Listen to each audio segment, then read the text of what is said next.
Hey, I'm James, and I am the designer and creator of AWRY. I'm going to be giving you a brief rundown of the game and how to play. So, AWRY is a survival horror game for 1 to 4 players, so solo play is available. If you're playing with friends, this game lets you be as cooperative or as aggressive as you like, and there's kind of benefits of both play styles, so it's very flexible in that regard. I have friends who'll attack each other the moment they find a weapon, while others will share resources and help each other escape.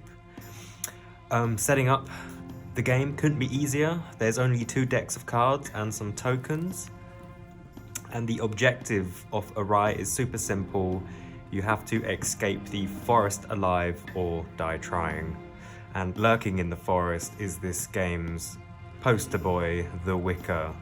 It's a vicious supernatural entity that's hunting you down, but more on them later.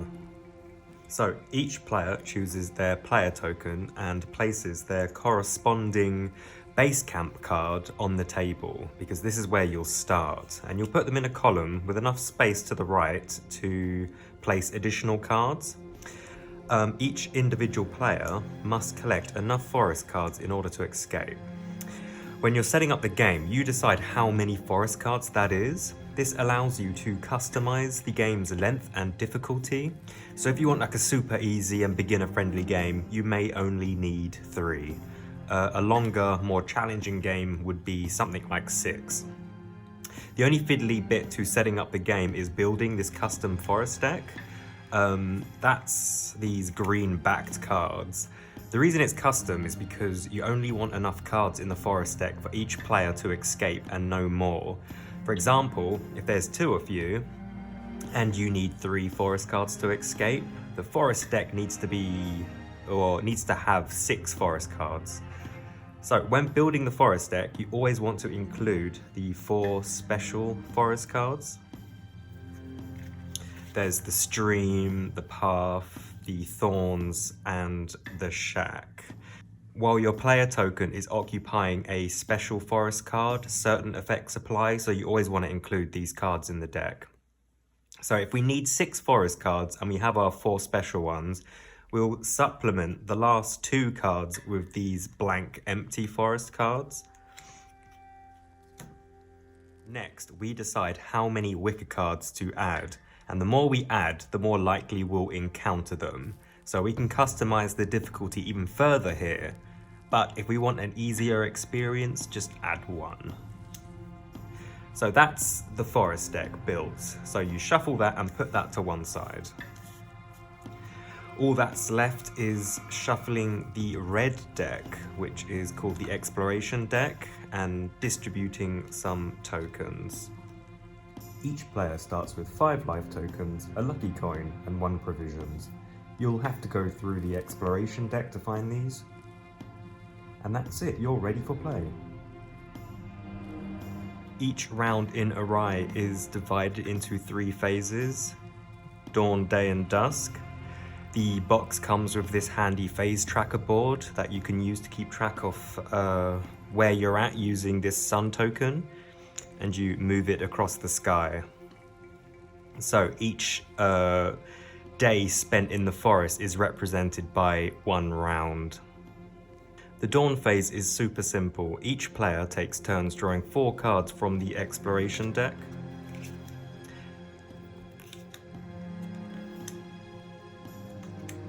Any red cards are threats, and threats are always placed in front of you for everyone to see, while your hand of cards is kept hidden from any players.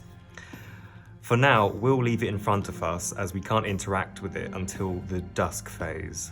Alternatively, if you've drawn a terrible hand, you can use your lucky coin, and when you do so, you discard all the cards you just drew and draw 4 new cards, and then you flip the coin. And if it's the skull, you lose the coin and you can't use it anymore, but if it's the clover, you get to keep it. For the most part, the day phase is your window to interact with other players. You can trade, negotiate, steal cards, attack each other, or team up. It's a good opportunity to obtain the cards you need before the dusk phase. There's no strict rules with trading, except it must be done face down, which allows for deception. You might insist you're giving them a weapon when in reality it might be junk. You just gotta be careful about when you burn the bridges with your fellow survivors. The day phase ends when all players agree to move on. During the dusk phase, you fend off threats and spend your resources to survive the night. Players take it in turns to complete the dusk phase to avoid confusion and cheating. So to begin, you must first resolve any active threat cards. Threat cards require specific cards to be countered, and some cards from the exploration deck have red threat icons in the corner, and they represent which threat it can be used to counter. If you're unable to counter a threat card, it will negatively affect you in some way, which must be resolved immediately before continuing. Provisions, for example, can counter wolves. So you can see the little wolf icon in the corner. I can spend this provisions to get rid of the wolves, which I will do despite being my only provisions, because starving deals 1 damage to me, whereas the wolves will deal 2 damage, so it's better to feed them.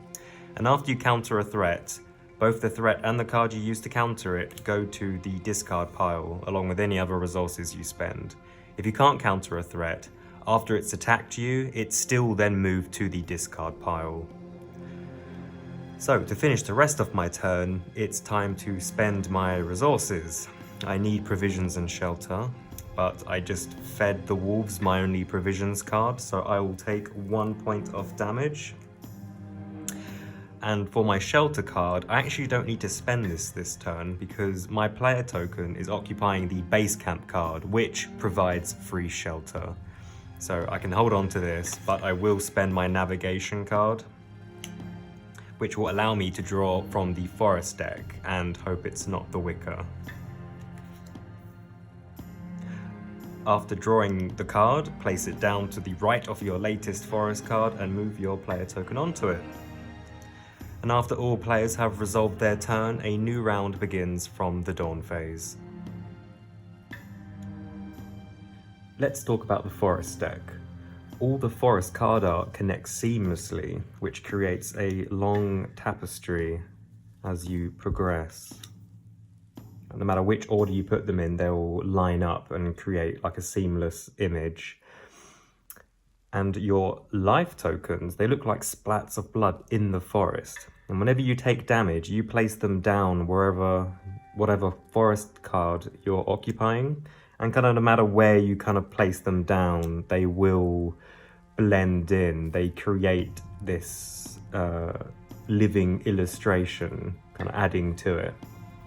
And when you lose your last life token, you die. And you flip your player token, becoming yet another skeleton in the forest, kind of blending in, disappearing. If you're unfortunate enough to draw the Wicker when you're drawing from the forest deck, you have 2 choices. Either you can flee, which means you forfeit the navigation card you spent this round to draw from the forest deck, and you remain exactly where you are. You then return the Wicker to the forest deck and it gets reshuffled. Alternatively, you can set the Wicker aside, take 1 point of damage, and draw the next forest card. After which, the Wicker is returned to the forest deck where it is reshuffled. So no matter what you decide, the Wicker is always shuffled back into the forest deck. That means the further you progress, the smaller the forest deck becomes, and the more likely it is you'll encounter the Wicker, because the number of Wicker cards always stays the same in an ever-shrinking forest deck. This gameplay mechanic, where the Wicker always returns to the forest deck, is why you might decide to eliminate your fellow survivors, because if you eliminate a player, there's a bunch of forest cards they're no longer removing from the forest deck. By taking them out, you're keeping the forest deck as loaded as possible, which decreases your own chances of encountering the Wicker. If you're lucky enough to have collected enough forest cards in order to escape, in this case it's 3, you just need to navigate one more time to escape.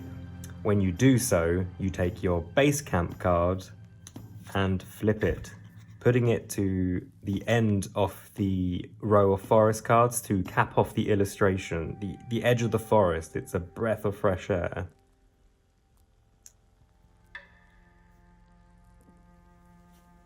And there we have it. The game will continue until all players have either escaped or perished in the forest.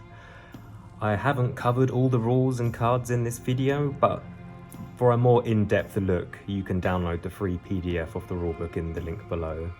Thank you for watching and good luck in the forest.